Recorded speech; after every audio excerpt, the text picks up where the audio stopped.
El camino del cielo allanado, del Padre Pinamonti. Lectura 30. Continuación de la precedente lectura. La dureza no es menos común respecto de los pobres que respecto de los inferiores. Es propio del espíritu mundano, herido con tantos anatemas por Jesucristo, no tener compasión, amor ni cuidado que de sí mismo. Al oír contar o al ver las necesidades extremas del pobre, se emplea el lenguaje del cruel Caín. ¿Estoy acaso encargado del destino de ese desgraciado? Esas personas no tienen con qué vivir. ¿Estoy por ventura obligado a alimentarles? ¿Qué tomaré mi pan y mi agua y la carne de los animales que he mandado matar para darla a personas que no conozco? Este era el insultante discurso del rico Nabal, en una necesidad apremiante en que se le reclamaba en vano su socorro. Cada día se oye lo mismo respecto de los menesterosos. No se contentan con ser de hierro y de bronce acerca de su estado tan digno de compasión. Se les rechaza, se les despide con el mayor desprecio, como si fuesen el oprobio del género humano, como si fuese formado de otro barro.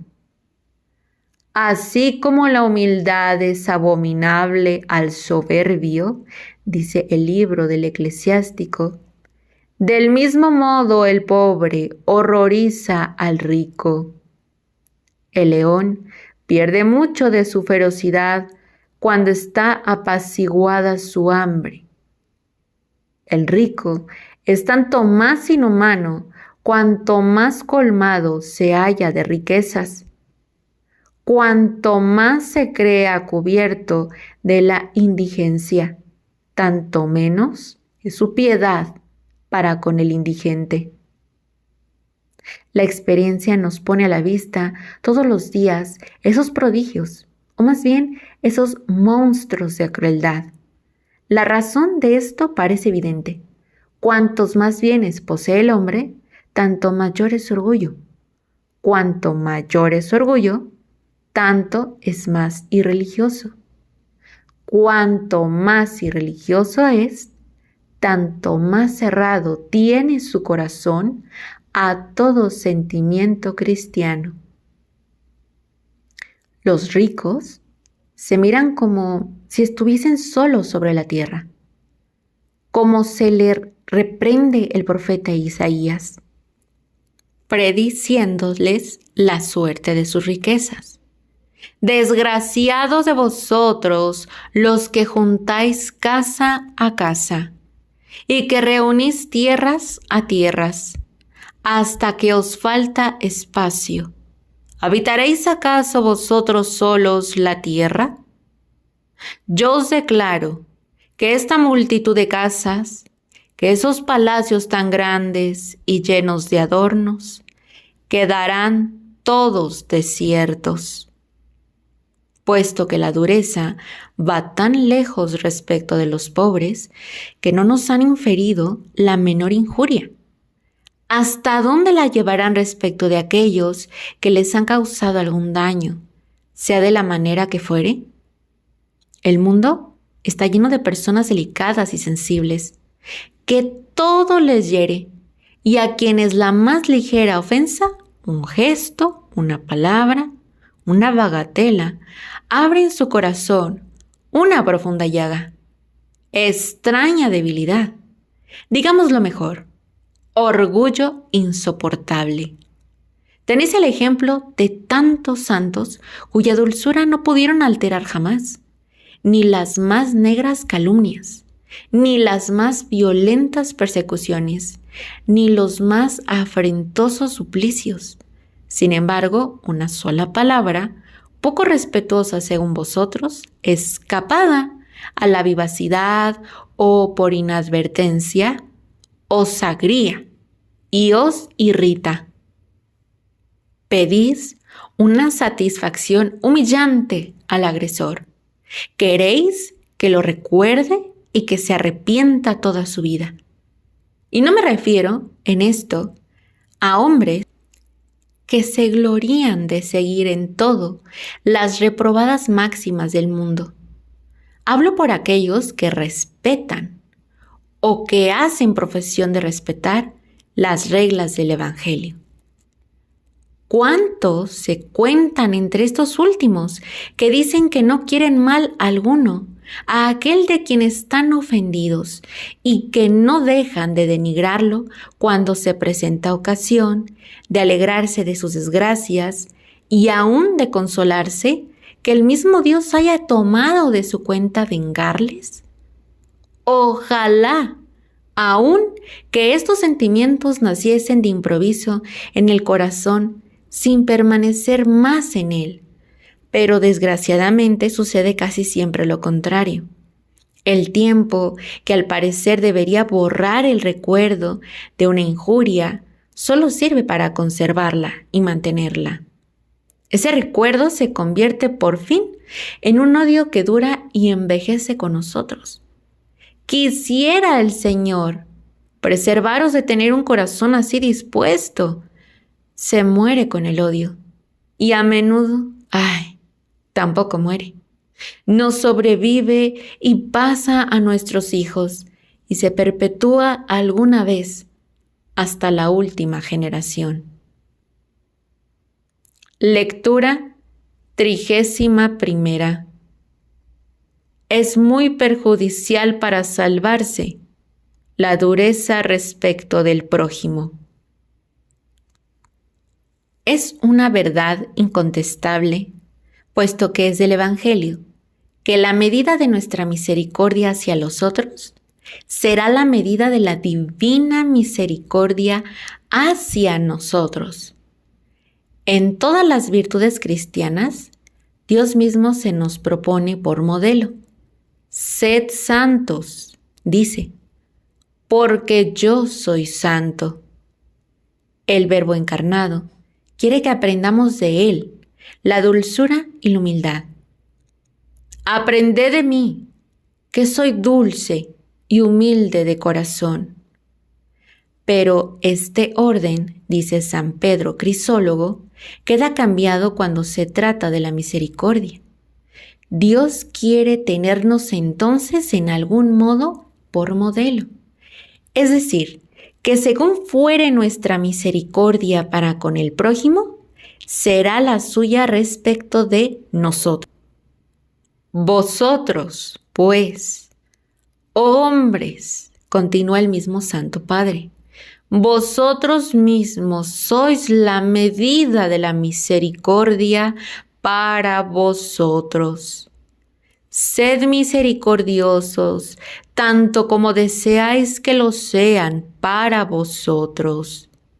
Está en vuestra mano el derecho de indulgencia en el grado que la pedís. Se os ha constituido árbitro de vuestro perdón. ¿Hay alguna exageración en estas palabras? El Evangelio quita toda duda acerca de este punto. Perdonad y se os perdonará. Dad y se os dará. Porque con la misma medida con la que mediréis a los demás, se os medirá a vosotros. ¿Qué términos más formales podía usar Jesucristo? Perdonad, dice, y se os perdonará. Extended vuestra mano sobre las miserias ajenas, y yo extenderé la mía sobre vuestras propias miserias. Sabed que la providencia ha regulado mi conducta en este punto sobre la conducta de los hombres, los unos para con los otros. ¿Qué pensáis que hace Dios cuando permite que seáis injuriado? Por su parte, creedlo, os dispensa un gran favor. Por este medio, os abre los tesoros de su gracia. Os invita a participar de ellos, tanto como cederéis de vuestros supuestos derechos. Quiere en algún modo cambiar el perdón que concederéis por la remisión entera de vuestras deudas para con él. Sin embargo, vosotros os lamentáis, exageráis una injuria tal vez ligera, os entristecéis en vez de decir como el profeta: ¿por qué me aflijo cuando mi hermano me contrista? Perdonándole, ¿no aseguro el perdón de mis faltas? ¿Qué objeto tan grande de consolación y de alegría? Pero, lejos de aprovecharos de tan feliz ocasión que el Señor os envía para satisfacer vuestras culpas, os servís de ella para aumentar más y más vuestros cargos por el abuso que cometéis. Y en vez de reconciliaros con Dios, os atraéis su más severa justicia. Sí, el mayor enemigo en el mundo, todo el infierno desatado, podría ser más cruel para con vosotros de lo que lo sois vosotros mismos. A fin de disimularse el resentimiento que alimentáis, decís: yo no quiero mal alguno a este hombre. Pero añadís: no sabría resolverme a hablarle. Dios obrará del mismo modo, no os hablará en el corazón. ¡Qué terrible es este silencio! Os ha señalado una regla respecto de vuestro deudor, dice San Agustín: hará lo que hagáis. Pero es un ingrato, es un desgraciado que no merece perdón. Vuestro Dios os encontrará aún mucho más ingrato y mucho más miserable. Os juzgará indigno de su clemencia. Pero si le perdonáis, si os anticipáis y le salís al encuentro, ¿abusará de vuestra bondad para ofenderos de nuevo? Vuestro Dios dirá de su parte que si os perdona, si os dispensa su gracia, abusaréis de su bondad para volver más fácilmente a vuestro desorden. Os le dirigiréis y cerrará el oído a vuestras súplicas. Os confesaréis con el corazón ulcerado y vuestra confesión, en vez de borrar vuestras faltas, las multiplicará. Seréis absueltos por un ministro de la penitencia, que no puede leer lo que pasa en vuestra alma, y seréis condenados secretamente por Jesucristo, que ve tan criminal situación. El que quiere vengarse caerá en la venganza del Señor, y Dios le pedirá cuenta de sus pecados para siempre jamás. En una palabra, sin acumular tantas dificultades, sin buscar tantos razonamientos, o queréis o no queréis que Dios os haga misericordia. Si no lo queréis, firmáis desde luego, y con vuestra propia mano, la sentencia de vuestra reprobación. Si lo queréis, haced respecto de vuestro prójimo como una tierna madre, que oculta los defectos de sus hijos, que los excusa y los olvida. Dios os hace juez de vuestros crímenes, dice San Crisóstomo, si perdonáis al que os ofende, y con este acto lo ponéis en el número de vuestros amigos. Dios os tratará de la misma manera. Después de haber aplicado esta regla de la divina misericordia a la nuestra, acerca de aquellos que nos han ofendido, es necesario aplicarla a lo que Dios exige de nosotros para con los pobres. No apartéis vuestra mirada del pobre, y el Señor no apartará su rostro de vosotros. El mismo Espíritu Santo nos habla de este modo por boca de Tobías. No nos dice que hagamos limosna a todos los pobres. lo módico de nuestros recursos tal vez no alcanzaría a tanto, pero nos ordena compadecernos de nuestros males, consolarlos y despedirlos por lo menos con palabras caritativas. Dios nos promete devolvernos todo esto de una manera digna de su infinita largueza.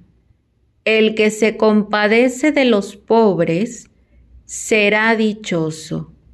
Por fin, apliquemos esta regla de misericordia con el prójimo, quien quiera que sea.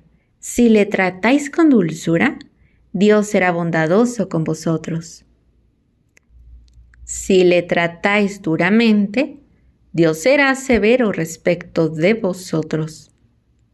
Un juicio sin misericordia será la herencia de aquel que no es misericordioso. Lectura 32. Remedios contra la dureza para con el prójimo. Empezaremos, como siempre, implorando el socorro del Espíritu Santo, a fin de que nos conceda un corazón tierno para con el prójimo. Tan afectuosa caridad es señal de predestinación. El profeta llama a los elegidos los ungidos con el sagrado óleo, para significar la tierna compasión de que están poseídos para con sus hermanos.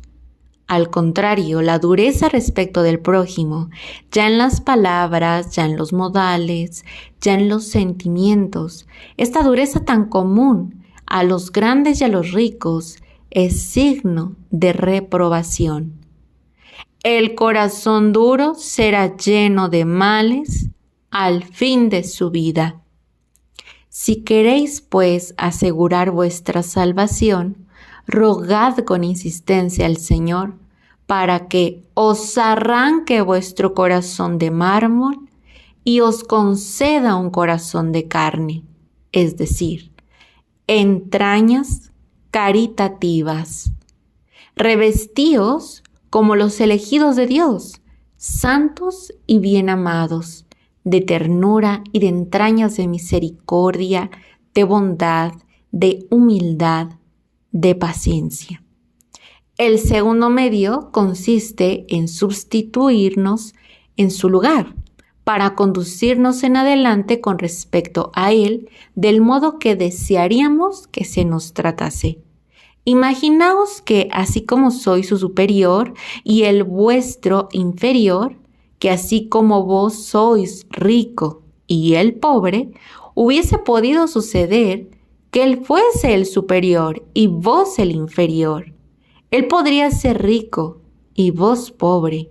En el supuesto de que las cosas hubiesen marchado de esta manera, ¿cómo hubierais deseado que se os tratara? ¿Con fiereza, rudamente, con desdén? No, sino con bondad, con dulzura, con caridad. ¿Por qué no observáis, pues, la misma conducta con respecto al prójimo? La sola razón os lo dicta. Pasemos al tercer medio.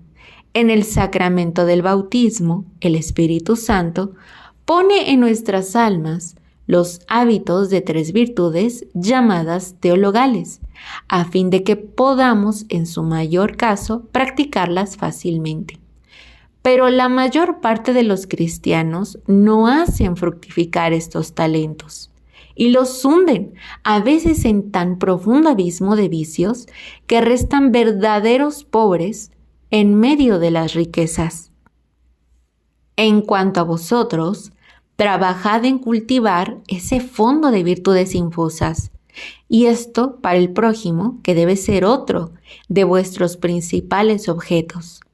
Primeramente la fe os manifestará a Jesucristo en el prójimo y sobre todo en los pobres. El Dios Salvador, dejando este mundo, ha establecido 2 clases de personas que le representasen más particularmente, a saber, sus ministros y los pobres. Nos dice, en cuanto a los primeros, el que os escucha a mí, me escucha, y el que os desprecia, a mí me desprecia. Nos dice respecto de los últimos, lo que haréis con el más pequeño de mis hermanos, lo habréis hecho a mí mismo.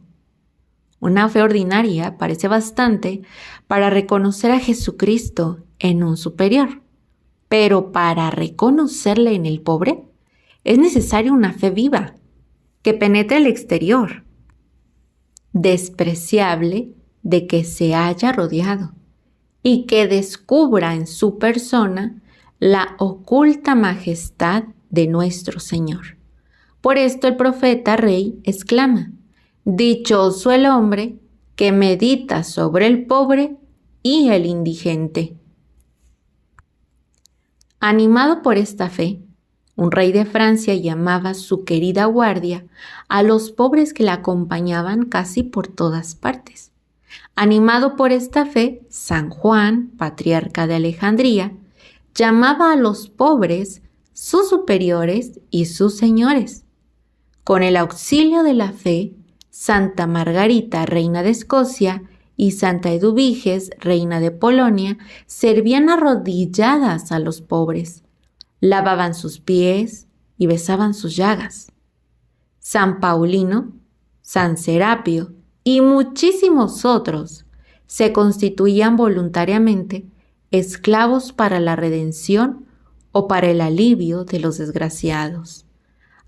Por falta de esta fe se ven hoy día los pobres tan comúnmente abandonados.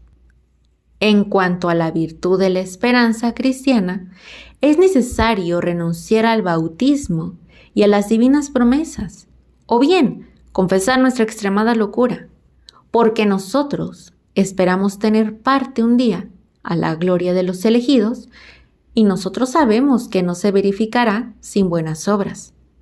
Sabemos que entre las buenas obras, las de misericordia para con el prójimo son muy agradables a Dios, muy ventajosas para nosotros y muy fáciles de cumplir.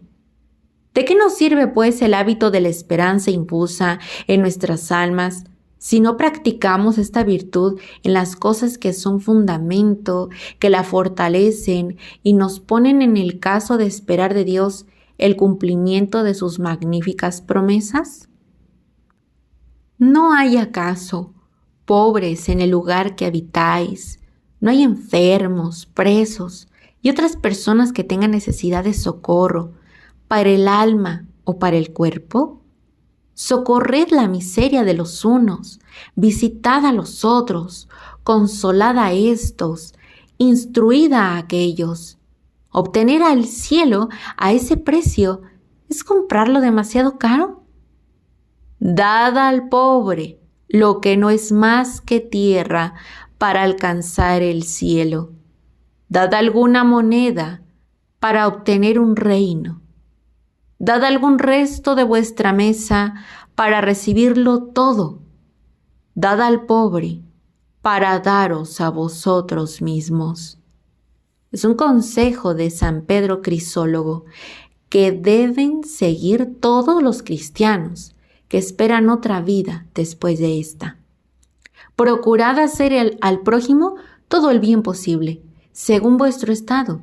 Ayudad si podéis con vuestras limosnas, con vuestros cuidados, con vuestro crédito, o por lo menos con vuestras oraciones a los que se consagran a su servicio, bien sea por las necesidades del cuerpo o bien por las del alma, más importantes aún que las primeras. Vuestra esperanza en la divina misericordia puede tener principios más sólidos que tan santas obras. Cuando seréis emplazados en el tribunal de Jesucristo y os pedirá cuentas, le manifestaréis, por decirlo así, los ahorros que habéis hecho en favor de los desgraciados, y él tendrá más compasión de vosotros que una madre de su hijo. Por último, la caridad, la primera de todas vuestras resoluciones, para obtener vuestra salvación debe ser amar a Dios sobre todas las cosas, apreciar su amistad sobre todo y observar con la mayor exactitud su ley con la mira de complacerle. He aquí el primero de los mandamientos. Él es el alma, la vida y el mérito de todos los otros. Para el que no lo observa, más le valiera no existir, ni haber existido jamás. ¿Queréis amar a Dios? Es necesario que améis también al prójimo. Estos dos preceptos no pueden separarse. Son como dos ramas que tienen el mismo tronco, como dos arroyos que proceden de la misma fuente. Son dos actos, pero producidos por el mismo hábito, por el mismo motivo de esta caridad que ama a Dios por sí mismo y al prójimo por Dios. Hemos recibido de Dios este precepto. El que ama a Dios, ama también a su prójimo, a su hermano. Una esposa fiel y verdaderamente cristiana ama a su esposo y a todo lo que se refiere a él. Ama su dicha, siente los males que le sobrevienen y tiene afecto hasta el retrato que le representa en su ausencia. El alma fiel a su Dios ama de la misma manera todo lo que le pertenece. Quiere sobre todo al prójimo, porque es obra de las manos de su Criador, porque es su más grande imagen sobre la tierra, hecha a su semejanza, porque es una conquista de su Redentor, porque es un espejo animado en que se refleja el mismo Jesucristo. Así es que, en la práctica, luego que se os presenta ocasión de ser útil al prójimo, aceptarla como un tesoro que Dios os ofrece y decid: he aquí el que me representa la persona de Jesucristo. Su justicia le transmite en algún modo sus derechos sobre mí, le traspasa las obligaciones que tengo contraídas por los bienes que de su mano he recibido. Los designios de su misericordia dependen de la conducta que observe para con él. Enseguida, para animaros aún más, recordad en compendio las ricas promesas que hace el Señor a los que aman al prójimo. No hay bien alguno, ni en la tierra, ni en el cielo, ni por lo que mira al tiempo, ni a la eternidad, que no esté preparado para los cristianos caritativos. Esto aún es poco. El servicio que prestéis al prójimo, hacedlo por causa del amor de Dios. Acordaos y alegraos de servir a Él mismo en su criatura.